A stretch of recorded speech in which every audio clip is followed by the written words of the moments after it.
এটি ভারতের সেই কুণ্ডু যেখানে ভগবান পরশুরাম নিজের মাকে হত্যা করার পর হাতে চুপকে লেগে থাকা কুড়াল থেকে মুক্তি পেয়েছিলেন। এই কাহিনীটি হল মহান ঋষি যমদগ্নি আর তাঁর পত্নী রেণুকার। কথিত আছে যে রেণুকা প্রতিদিন কাঁচা মাটির কলসে নদী থেকে জল ভরে আনতেন। তার সতীত্বের জন্য সেই কলস ভেঙে যেত না। উনার 5টি পুত্র ছিল, যাদের মধ্যে সবচেয়ে ছোট ছেলে বিষ্ণুর অবতার পরশুরাম ছিলেন।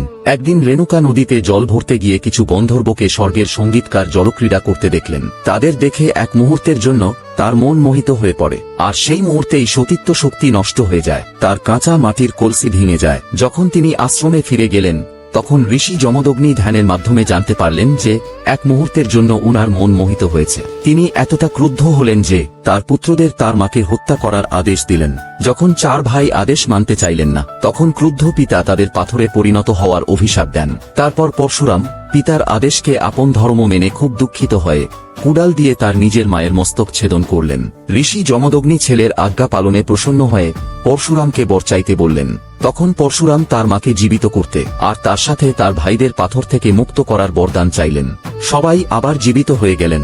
মনে করো কারো কোনো কিছুই হয়নি। কিন্তু কাহিনীটি এখানেই শেষ নয়। পরশুরামের মাতৃহত্যা একটি দাগের পাপ, কুড়ালের সাথে হাতে চুপকে যায় আর হাত থেকে কোনো মতেই ছুটছিল না।